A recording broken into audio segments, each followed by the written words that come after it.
Welcome to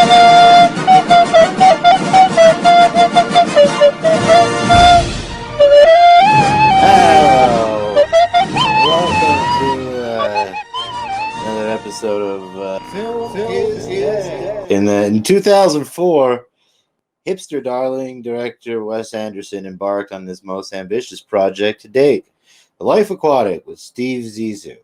It was his first film since 2001's critical and financial success, The Royal Tenenbaums, starring the usual cast of Wes Anderson favorites, including Bill Murray as the titular Zissou, Angelica Houston as his long-suffering wife, and Owen Wilson as his probably long-lost son. The Life Aquatic offers the zenith of the director's brand of offbeat humor coupled with the usual sincere moments of introspection and melancholy. A strange tribute to famed oceanographer Jacques Cousteau, the film features entirely fictitious aquatic life forms brought to life with stop-motion animation. Wow. Interesting specimen. Released in 2004, budget $50 million, with a box office of $34.8 million. So that's it didn't live up to Royal Tenenbaums, but it was the most well executed vision of or the most expensive executed. Hi, I'm Hi, and I'm Walter Ling, and this is Film is Dead. Episode 2. In a moment, we'll be joined by co-host Reese Turner and Chris Vendito, who say that I didn't spend enough time on the intro last time, but I just feel weird doing all this talking by myself. That's great. So hey, welcome Reese Turner and Chris Vendito right now. Hey, Hey guys, what's going on? we're talking about the Life Aquatic with Steve Zissou. I think on our next intro we'll get it better off. We'll be better off. I think you're going to continually get better. I guess that's. I think the box office threw you off. That's one way it could go. The film also features Cate Blanchett, Willem Dafoe, Jeff Goldblum, Michael Gambon, who was the one of the Dumbledores, and Bud Cort as the stooge, the bank stooge. The bank stooge. Yeah. Chris, I have seen this. I've certainly seen this film before. I'm a big Wes Anderson fan, I would say. Especially at this time, I was a huge fan of the Royal Tenenbaums when I was in high school and stuff. Reese, I'm sure you've seen this before. Oh, many times. Yeah, it's one of my favorite movies actually ever. Chris, full disclosure, this was my pick. Full disclosure, it was my pick. This was Reese's pick. And Chris managed to finich watching the film today. Chris saw this film for the first time. Yeah, this evening. Today. So what did you and so Chris, first initial thoughts? It's a fucking crazy movie. It's really I don't know what Wes Anderson and Noah Baumbach were some kind of fucked up when they wrote this movie. I love the open. Oh yeah, Noah Baumbach, believe it or not, co-wrote it. I love the open. The open's one of my favorite parts of the movie, and because I'm watching. Describe the opening, Chris. Describe the opening. Well, it's first of all, it's in Italian, so automatically I'm in. Yeah, and they're at Italian cinema. They're presenting the movie. An opera house. The movie comes on. Steve Zissou is starting to introduce all the team, and he goes that he gets the William Dafoe's character, and he goes calm, controlled, German, and it's like this is getting fucked up. A lot of dry.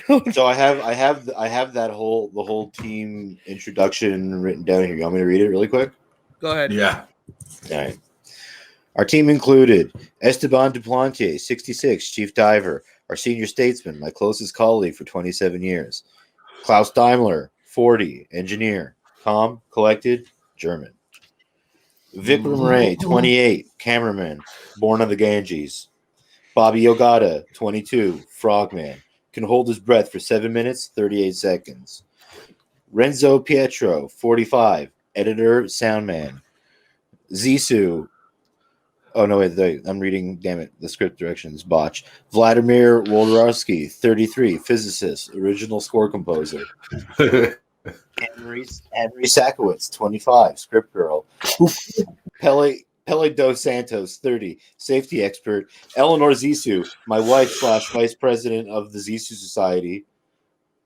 We also invited 7 marine science students from the University of North Alaska to accompany us as unpaid interns in exchange for school credit. For school credit. So this massive like crew and 7 Marines and 7 interns. It's so good. Then they do the encounter with the abnormal sharkfish right at the top. It was Esteban was bitten. Jaguar shark. Esteban was eaten. Eaten. Is he dead? Esteban was eaten. Esteban was eaten. He was swallowed whole? No, chewed. It's so good.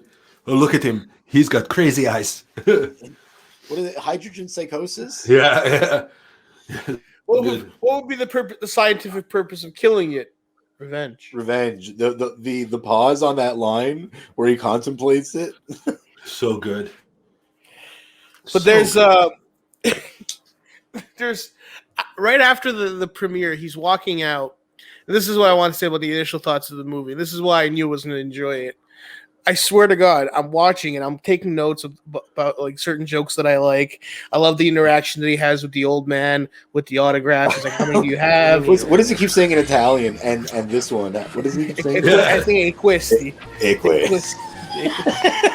How many of these do you have? And he's going through, he's meeting different people, the way he's reacting to like these people that are like trying to compliment him on the film. He's like, it pains me that you had to say it that way. No, I was gonna say what's great about this movie is it's very Wes Anderson off the hop. It's the most congratulations. Anderson. Seriously. Thanks. I wish you didn't require it. Seriously, but thank you. Yeah, it's the most Wes Anderson it could possibly be. Like, yeah, the shots it's like and his movies kind of like ramped up to this like zenith of what and then after this the movie, I think like some of the stuff started to be a little more serious in tone, like the live action stuff. Yeah. Obviously he had like the stop motion things that were like more like comedic fantasy forays, but like I feel like live action wise, it never got as like kind of like silly Wes Anderson as this movie again. Like the other stuff. Even when he first meets Ned. And he's like, "Hi, I'm Ned Plimpton." And he's like, "Okay, man." Owen Wilson he just keeps walking. And Owen Wilson has an absurd accent. Like, yeah, absolutely. Do you know why he does this accent? Do you know why? I heard them talk about this. Yeah, I don't know why do they do the accent? Okay, so he does the accent because he was working at the time on the movie Armageddon with somebody. I can't remember what he had worked on Armageddon. Yeah, with that film with the guy. Yeah, that had this like fucking deep South accent, and he just like imitated it. And fucking Wes Anderson was like, "Do you think you could do that like for like the whole movie?" Well, I don't see why not. And then boom, the rest is film history. Was that they were like, it's like this accent hasn't existed since the Civil War. Well, Air Kentucky's never existed. Yeah, he flies for Air Kentucky. What the fuck? I'm like, you got the Colonel Sanders tie. Like, what a weird joke. Like, there's so many weird bits, and like I forgot about like there is the stop motion stuff in this movie, and then like in that like when Klaus's son, Willem Dafoe's kid wearing the lederhosen and stuff, who's like this stereotype German, very hyper German, crazy stereotype. Like gives him this plastic bag with the crayon seahorse. Yeah, and then it had been a long time since I saw the movie, and I'm like, oh, there's like weird fucking stop motion shit in this movie, and it's like, what is this fucking movie like? No, I loved it, man. The first time I saw that, I was baked, obviously, but oh wow, you guys recommended that. I don't know if that was good advice. Chris, I think Chris got too big because Chris. Not for the first one. Listen, these movies are slow paced, and we could talk about this later. But like, if the action I know is parody to a point, but like the action scenes were awful. Like just what? Get out of here! Garbage. And there was a lot of action scenes. There was it's kind of surprisingly a lot of action. But it's scenes. kind of on purpose absurd, though. I know. Yeah, I get it. But Chris didn't notice two things. Chris didn't notice that it was a spoof of Jacques Cousteau. He didn't get. I got it halfway through when they literally spelled it out for me. But in my defense, I really didn't know or care about Jacques Cousteau. I mean, like, what? you know, it's just the only other reference I could tie Jacques Cousteau to is Bad Boys 2. Jesus, okay. And that's the only other time I've heard it referenced. He also didn't notice that the script girl was topless. Bullshit.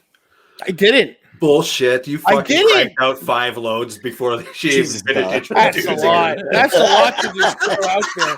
Who just says these things? Who denies that they noticed somebody was topless? I did. Why would I? I didn't notice. I thought, well, who's looking? I'm just saying. I remember actually not being super I was like slightly disappointed by this movie when it originally came out because like it didn't kind of somehow it didn't live up to what like I thought his follow-up movie from Royal Tenenbaums would be. Mm-hmm. But like in this rewatch, I liked it more. That was very baked, but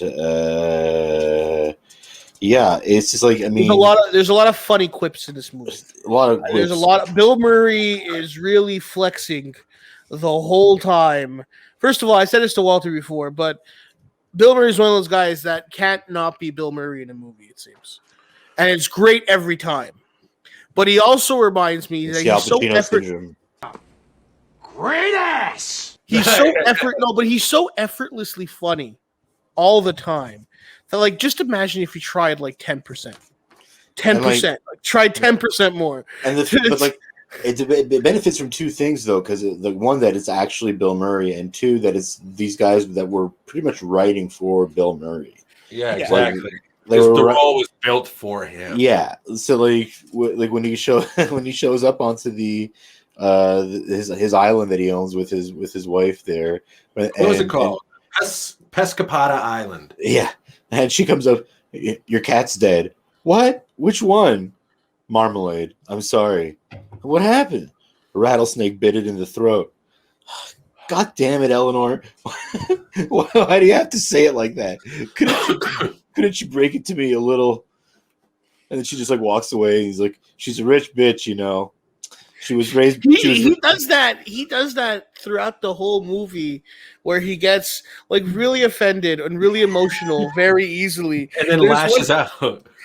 There's one when he breaks. We're gonna get to Kate Blanchett's character. When he breaks down her door. Yeah, and he goes. He scolds her out, and then at the end of that, he goes, "Please don't make fun of me. I was just trying to flirt with you." Yeah, I just wanted to flirt with you. Yeah, I just wanted to flirt with you. How about when he pulls a gun on her? Yeah. Let's talk about it. It tells her you're a shitty journalist. In a casual, like the conversation goes from like casual, like sort of interview, and then like he gets angry. He immediately gets pissy about these straightforward questions, these very fair questions, considering his like co-star and leading mate just got eaten alive by a mysterious jaguar shark. Jaguar shark. It's a jaguar shark. Okay, I loved it. Man, it was so good. This way, cycle back to the cat conversation. Yeah. People say she's he keeps reminding everyone. People say she's the brains behind Team Zissou. And Ned says, people say a lot of things. What kind of cat was it? Zissou, who gives a shit? He looks around and goes, I think she was a tabby. It's amazing. It's amazing. Why didn't you ever try to contact me? Because I hate fathers and I never wanted to be one. What a deadbeat excuse. No, yeah. My favorite from the beginning though, and this is when Bill Murray, he's talking like he's known Ned for 18 hours. It seems like in the life of the film. This is before they even go to the island. And he's like, "You think about changing your name?" Yeah, immediately, he goes from what's his not name? wanting to talk to him.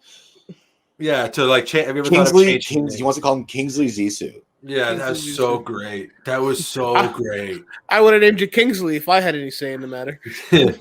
What a name! Can we go back to just really quick to the opening there when we're meeting all these people, and it's this is a weird moment where he's talking to this other woman that's angry with him, and then Angelica Houston. Clearly an ex-mistress. It's like a current mistress or some shit. Oh, yeah. And it's like, and then Angelica Houston shows up, and I think like throughout the movie, it's kind of just thrown out there that they're both like they're still kind of married. They're still married, but they're both like just like fucking around and like yeah. Now I really hope there's like some kind of shared Wes Anderson verse, like there's like the Marvel Cinematic Universe. I hope the same holds true for the films of Wes Anderson. Because like I'd like to think that like Eleanor or Steve are fucking around on each other at that hotel from you know what I mean? The Grand Budapest Hotel? Yeah, the Grand Budapest Hotel. I thought you were gonna say the hotel that De Niro found Chris's girl at in Heat. Oh wow. It's a filmmaker though, but okay, I like it. I want the Michael Mann Wes Anderson crossover. Can we do that? I think she's got a great ass. Anyway. Okay, now what was your first instinct? I'm gonna start again because Walter and I have seen this movie. So, Chris, what was your first thought when you saw the sea creatures in the movie? Were you like, "Oh, this is dumb as shit," or were you like, "Oh, weird," or were you like, "Oh, cool"? I've watched Wes Anderson films before, so I knew that there was some weird. I watched the fucking Fantastic Mr. Fox there. Okay, yeah, but that's a stop frame like film. Yeah, it's still a weird movie. It's George Clooney in fucking animation is weird. Okay, yeah, that's a fox. He was the fox. Look at Walter like fact checking in his head if I'm right. Like as like this condescending fucking this look is condescending, you know? A piece of shit. Fucking any inclination that Christian watched this movie and lose my shit. Walter didn't think that Chris would make it through the film, and he thought that Chris would, in fact, try to bullshit his way through seeing the film. He was pissed I didn't watch it yet. To be fair to Walter, you literally waited till today, and you had to spend money to see it. I watched Heat last Thursday, right before we filmed 2. None of you cared then. You didn't bring it. We didn't bring it up, I guess. And I knew you had seen Heat. Oh, okay. I don't. Yeah. Okay. Cool. I'm finishing my point. Chris, who's your favorite character? I'm finishing my point. Klaus, Willem Dafoe. Klaus is fantastic. He kind of low key steals the movie. He steals the whole fucking movie. Yeah, when he's with Ned at first. Hold on, I want to answer your question though. Because you said what was the moment where it got weird for you, and you're like, "Well, I'm committed. I'm down for this." When they did the open boat style first shot, where they were going through each like what we have here. Let me show you my boat, or let me tell you about. Let me show you my boat, and they're literally showing each set piece. This is the kitchen. All our best equipment's in here. I have one of the I think I have this pulled up on one of the things because it's so unique how they did it, and apparently this inspired the whole film. Was the idea of a boat like this and them explaining it, right? This is what it's a big part of the movie because look at that boat and the way they shot this scene with going through the rooms, and you saw you were going through the rooms while they were, but from the other side. It was pretty cool. It's a nice touch. It's a Wes Anderson touch. It's immediately distinctive, even though I don't watch much of his movies. Is that this is like a different film? This guy's approaching it differently. There's a lot of fucking quick cuts too. At one point, again, I told you about the action. I don't love the action in this movie, but it still works for what they're trying to do. And just I don't know. I finished the movie and I texted. It feels like it's like dripping, like it's there's too much like early 2000s like haha irony like in the action. I get what your issue is with the action. Listen, we'll talk about it later. But when he gets to the island and the dog finds the people and he gets in there and Jeff Goldblum's like, "Oh, you're here to save me." Then the shooting starts. I love it. That's amazing. No, but Bill Murray's just shooting there from the center, not moving at all, getting shot at by 20 guys. Nobody's hitting him. Nobody's hitting him, So, and we're just supposed to believe that. Did you ever see the movie Star Wars? Have you ever seen that film? Like, do you know the stormtroopers? Like, how many people have? They move. The Jedi's move, Reese. I mean, the comedy in it is that he didn't move. He just stood there shooting. Well, I have a theory. I have a theory though that explains this. I think I have a theory, and I didn't read this anywhere. That Steve Zissou is dead. He died in the jaguar shark attack, and this the whole movie is in was that he's like Esteban. And and this is like an afterlife of sorts, and he's like imagining having this long lost son, and that's why everything is so ridiculous, and that's why there's these like fake sea creatures, and there's these like imaginary scenarios where he's like this like action hero and shit. The sugar crabs. I think he's dead. It would really make sense if he was dead and this was his afterlife. And he's seeing all the people in his life. You know, it makes sense. That's a good theory because he also punches the journalist and it seems like he gets away with it. Like he's like a hero figure, like, and he's like just like addressing his own like kind of regrets. What about he's like? Because I thought he was dealing with PTSD from that attack. So he's experiencing a lot of it. He's leaning on drugs and alcohol. He's been extra shitty lately. Like you hear the other like people at that weird explorers club that I want an invite to. I'm just saying, I'm sure they have the best lunches. But they're like, "Do you hear what he did? He tried to hit on my 16-year-old." Oh yeah, they're dropping some shit. Like, yeah, so it's like maybe he's in this. Enters the room. A quick run on Klaus, though. Yeah. You asked me who my favorite character was, and I'm gonna ask you both the same thing. But Klaus, when he first meets, I don't know if it's when he first meets Ned, but when he's on the long dock there. Yeah, and they're talking, and he hits him in the face, and he's like, "Do you think this is what he said? Yeah, this the Ned show?" It's the Steve Zissou show. Yeah. Not the Ned show. And then he gives him that slap, and he walks away, and Ned calls after him, and he's like, "Klaus, well, if you ever touch me again, I will kick your goddamn teeth out. Is that understood?" And then Klaus turns back and is like, "Not if I don't see you first, Sonny." Makes no sense. and then later in the movie, Ned just randomly. Could I have a moment? He hits him. Why did you do that? We were even. Yeah, dude. Honestly, Willem Dafoe stole it. Like I like when there's the mutiny on the ship and like the interns want to leave and stuff. And Steve does the speech on and says, "Anybody who wants to quit, just cross this line." But he phrases it as like a double negative. He's like, "Anybody who doesn't want to be on the boat anymore, who doesn't want to, cross this line." and it's like the way he says it, it's like. Across the line, and he's like, "Why, Klaus?" He's like, "Wait, what are we doing?" Yeah. I loved it. Oh, man, there's so much good thing. I love the scene where he gets slapped. I love the action scenes because they're treated so like out there. You know what I mean? Like when Steve and Ned have their fight. You know what I mean? It's just such a this is not how people... That's a great sequence, though. I didn't consider that an action scene. But it's a fight, but it's done in such a way that somebody who's never been in a fight would talk about. You know what I mean? It's like you never say, "I'm going to fight you, Steve." You just smile, act natural, and sucker punch them. You know what I mean? Like what? The fight itself is just hilarious. And then Ned punches him back, and then out of nowhere, the girl comes back. Kate Blanchett's character comes back.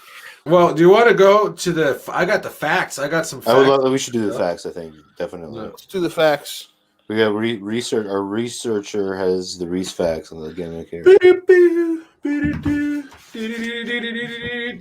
Oh wait. Well, okay. It's too late now. Too late now. Yeah, let's do the because I'm throwing the fucking facts, baby. Okay. Fact number 5. Oh yeah. Okay, so all of the undersea creatures in the Life Aquatic with Steve Zissou were done using stop motion technology, and they're created by Henry Selick. Henry Selick was best known for directing the animation in Nightmare Before Christmas, and he was supposed to come back and do the animation for Fantastic Mr. Fox, but his own project got in the way. A little film called Coraline. Oh. Yeah. Ah. Right? Make that Coraline money. What do you think of that? Good for him, man. Coraline Yeah. got nominated for an Oscar, didn't it? When I see you, Coraline, That's the not it. buttons in your eyes. I'm not going to pretend that I watched it, but I heard it. Coraline, Number let's 4. say to you. You know that The song set- Lorelei by No, I don't. No, I yeah, you don't. do. It's by Yeah, you do. yeah, you do, brother. By fucking Styx, Lorelei. If we were in person, you'd be yelling at me. Yeah, you do. It'd be amazing. But okay. So in this movie,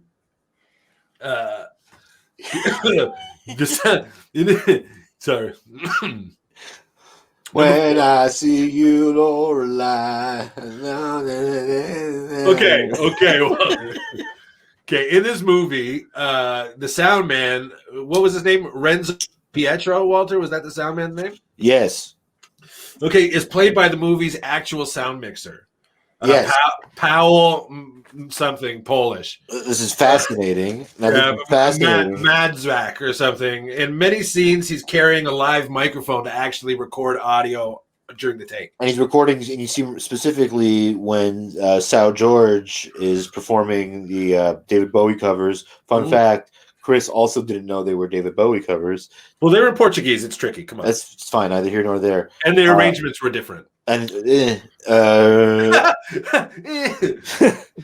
but when like I was like when you see the first time you see him being recorded, I'm like, oh, this guy with the boom mic looks like he's actually getting sound off of him.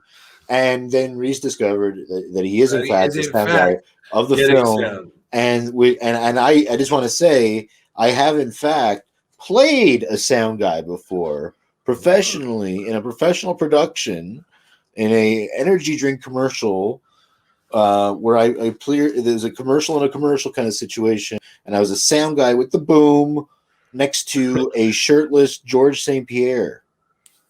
And this was a movie in a movie. This was an ad in an ad. Yeah, nice. He did an ad in an ad. This is a movie in a movie. This movie in a movie.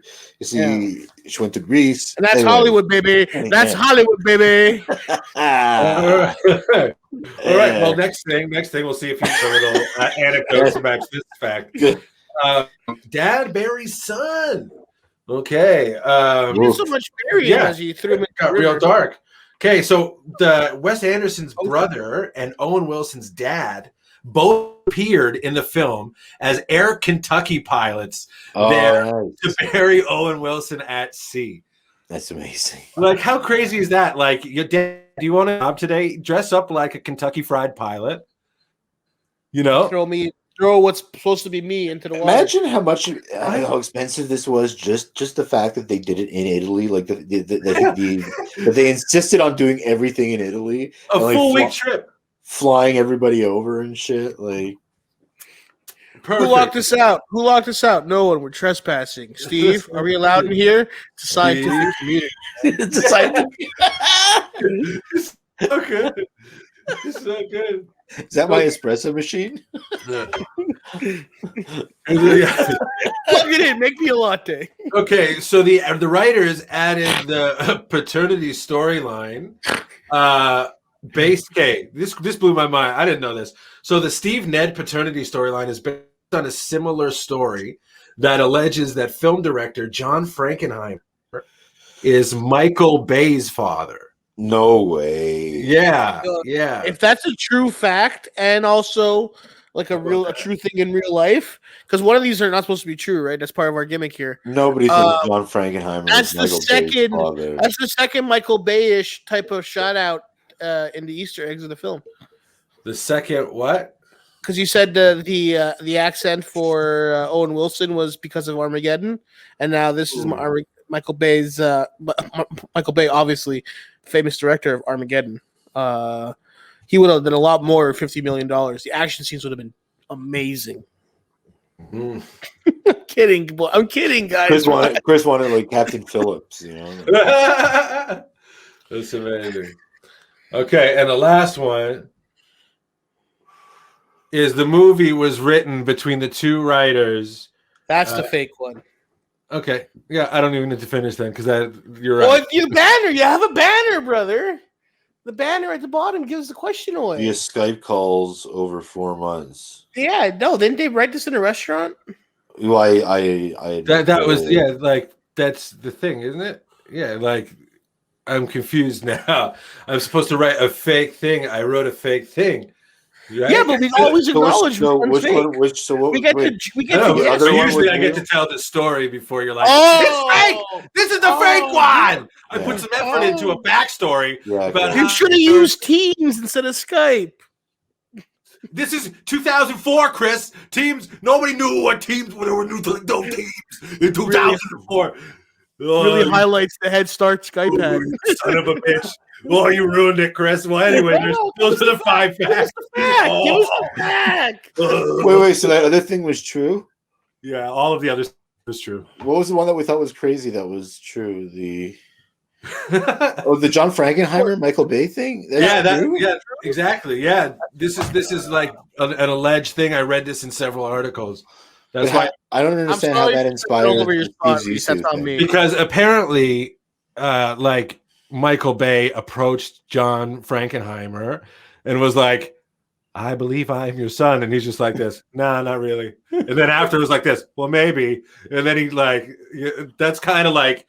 Apparently, it mimics that dynamic. You know what I mean? This is allegedly from the internet. You know? What? Yeah, it's crazy. Crazy, dude. That's crazy. Well, anyway, that was 5 wacky facts. No, 5 facts. 4.5. 4.5 because Chris didn't let me make up my other story. Yeah, pretty cool. Way to go, Chris. You stepped all over the fucking bit. Captain Zissou. My name is Ned Pimpton. Okay, man. I love it. Okay, man.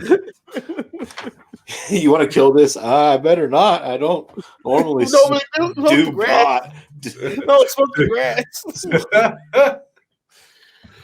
I like her hairdo. Me too, but Steve called her first. I don't know. The weed stuff is great. Like I love like when he's he's got a phone call going and he's casually rolling a two paper. He's putting 2 papers together and shit, and getting like a good one going and shit. I like just the bag of herb and like really, Bill Murray seems very like seasoned here. Yeah, he knows exactly what it is. Yeah.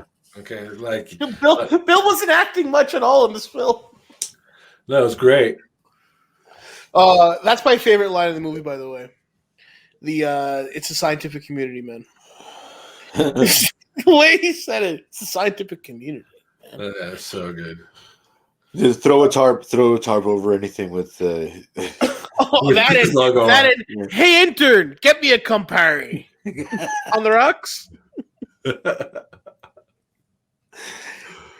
Hey, I can't give you.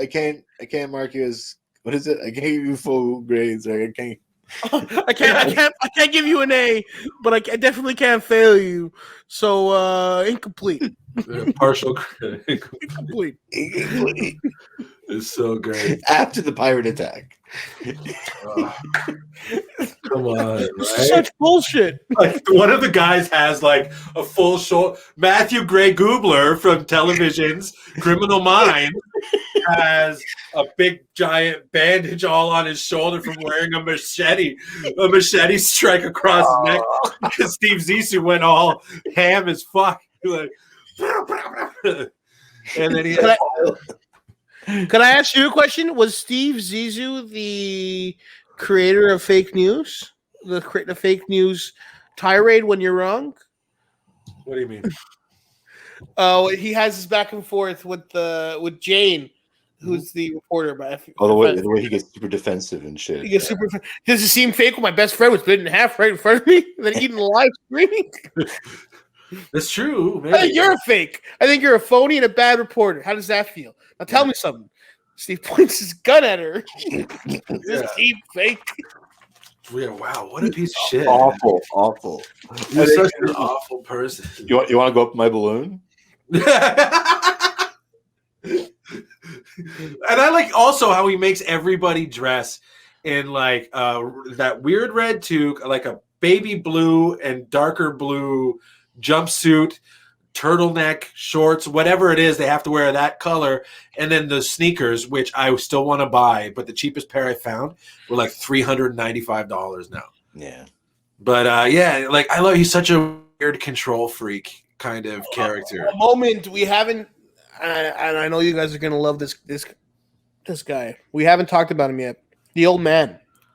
Oh, Siri? The old man was fucking great. Who? Yeah. What are we talking about? Darling. Oh, his producer? Yeah, the old man. It's Dumbledore. That's one of the Dumbledore. Yeah. Old man was great. Michael Gambon. Gambon. Well, yeah, I loved it. Honestly, the way the movie looked, all the way when they finally like, did we talk about what happens to Ned yet? No, we didn't. No, they go up in the helicopter and then they take a whirlybird tour after this big touching moment together. And then this film does this a lot. It takes a lot of really hard turns. It goes from being like do you have a vault? There's no vault. That's just with the vault. Exactly. Like this film is good for those really hard turns. And this, they have this big sappy moment. They're up in the helicopter, and then next thing you know, Ned is dying in the ocean. Yeah. And you're like, what the fuck is happening? It hurt. Yeah, it came out of nowhere and it hit you hard because Ned is like, he's the good character. He's the hero of the film. He's the hero of the movie. Yeah. And when that helicopter crash happens, Steve kind of has like this moment of redemption where he reaches across Ned's chest to kind of like, no, like I'll, to kind of like, take the most, bear the most of the brunt there. And it's still Ned who ends up going down. And then next thing you know, like, did he die there? And then they do like that weird submarine trip. Is that the afterlife? Because he was kind of suspended in the animation there, or what? Jeff Goldblum seemingly recovered from a bullet wound to just below the heart. You know what I mean? I don't know.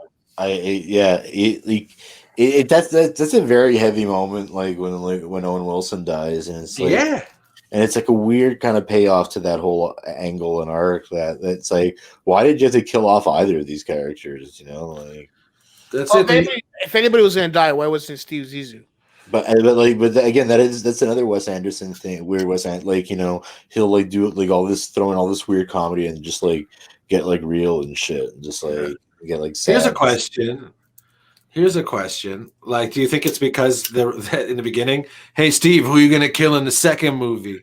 Yeah, okay. Then how there's like a pause, and then how he just goes to attack him. No, first he takes a picture. Yeah. Like the guy takes a picture just after he says it. It's like first you say this, like, what a piece of shit. His best friend just dies, and then he's just like, and then he attacks. It was amazing. I also remarked there's a lot of Hunter S. Thompson and Steve Zissou. Yeah, which is strange because Hunter S. Thompson. Well, Bill Murray played Hunter S. Thompson in Where the Buffalo Roam. Also, which made me think at some point we should watch Fear and Loathing in Las Vegas as one of the movies. Back to back, Fear and Loathing and Where the Buffalo Roam. What else we got? What else? Then Armageddon. Armageddon. Another, Walter, I don't mean to keep doing this to you, but there is another moment that reminded me of Walter. It's when he apologized without apologizing, which is such a Walter moment. I'm not big on apologizing, so I'll just skip it if that's all the same to you. Okay. Anyway, I'm sorry. Who did you say that to? Eleanor.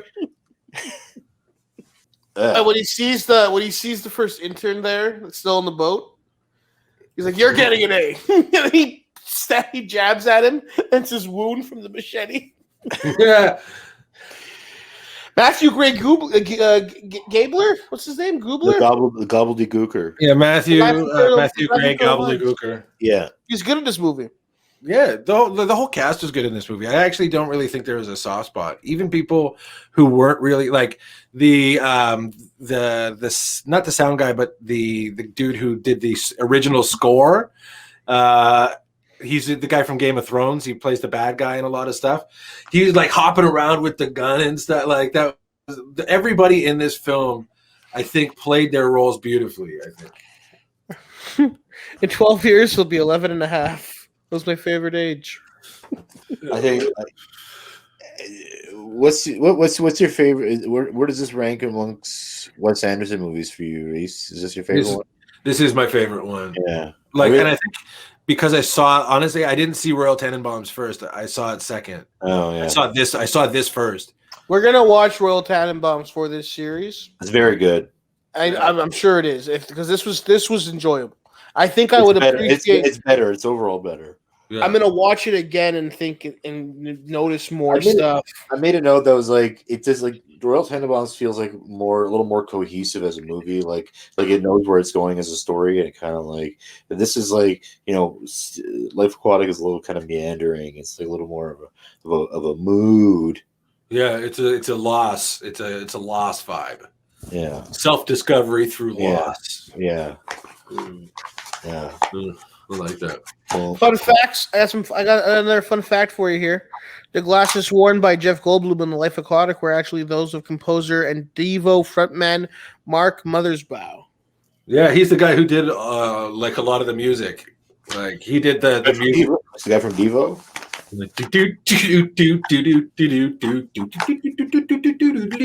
It's so good. We're gonna come out when we end today. We're gonna go out on that. That's a promise. I enjoyed it. I gather it's got a bit more of a cult status nowadays. Definitely. Yeah. Which is ironically the second movie in a row that we did a cult status for. Well, I don't know. This I would say this is more of a cult movie than Heat. Heat's kind of Heat's still a cult movie though. It's pretty mainstream, bro. Yeah, Heat was made as a blockbuster. Like, like Life Aquatic wasn't made as a blockbuster. It was they wanted to make money. They didn't think it was going to lose the money that it did. I can tell you that. Like, yeah, for real. Well, they let the director run wild. Royal Tenenbaums did fucking $71.4 million on a $21 million budget.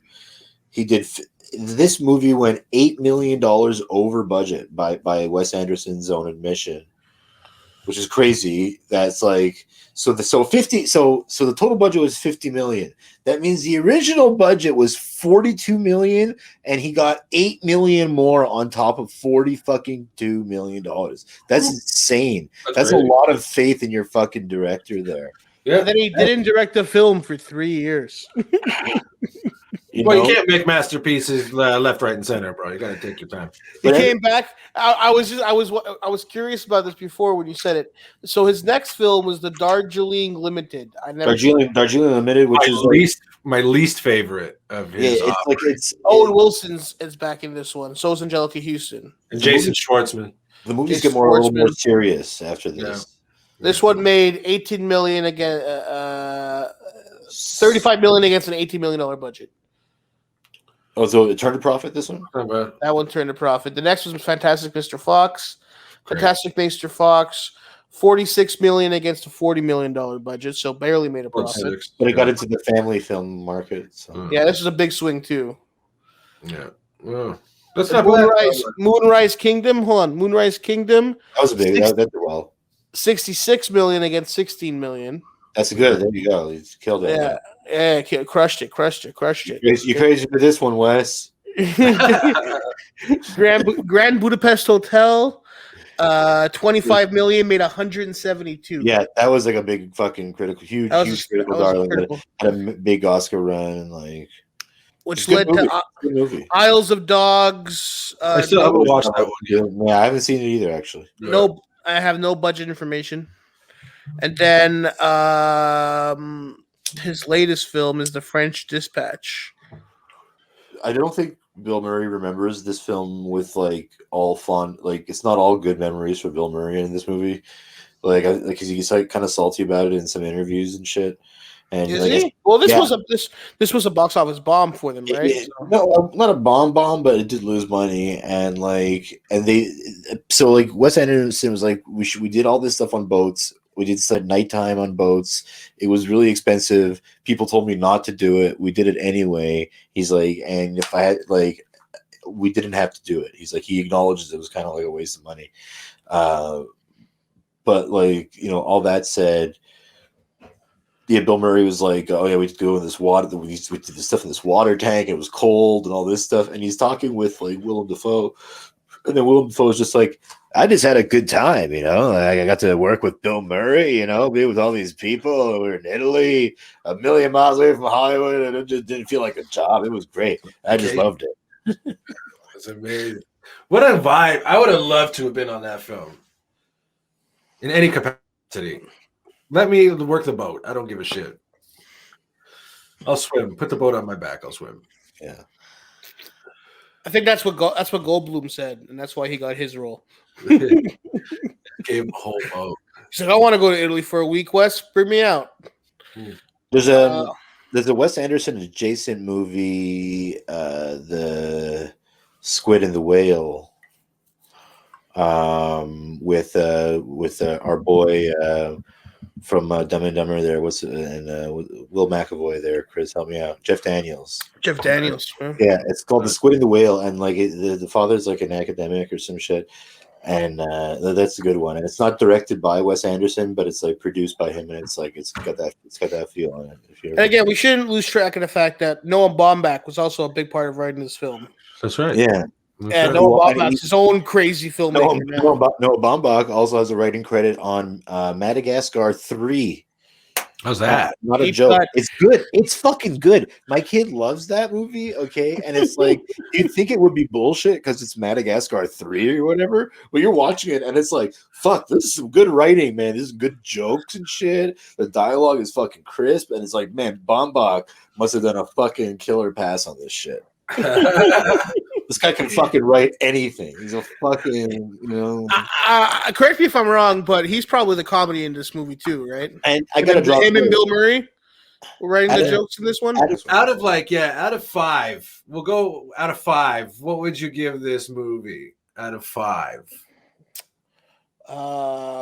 Solid 4. 4, good. Yeah, that's so nice. You enjoyed solid 4-star film. I enjoyed the film very much. I thought I have a couple of nitpicks here and there. A solid 4. Mm-hmm. Walter, I would have gone like a 3.75, but like 4 seems done. I mean, 4 is big. I guess it's I'd be okay with 4. Yeah, I'm gonna say 7. Okay, great, perfect. Wow. 7 on 4. 7 on 5. I love it. Meltzer rating. I'm good at following systems I've just established. Only for Wes Anderson. Like Wes Anderson in Italy. Quirky. It's like the fucking Tokyo Dome. Yeah. It's quirky. I know the quirky thing. Wes Anderson in Italy on a bunch of shrooms. He had to be tripping. He bought the fucking boat. They bought the boat and sailed on it. Like he lived on the ocean. He's like, I'm making a film. Tell me that's not a 7. Tell me that's not a 7. We didn't need to do this, but we did it. Somebody get me Baumbach. Wes, boys. This has been great, man. Well, thank you for joining us on Film is Dead. Film is Dead. Next time, do we reveal it on live or we reveal it live? All right, next movie. Offline. Next time, though. What a movie! What a dinger!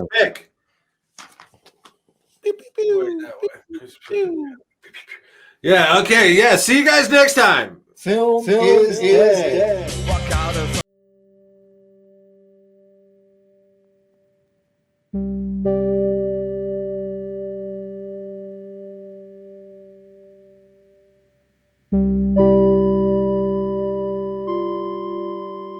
Film is Dead.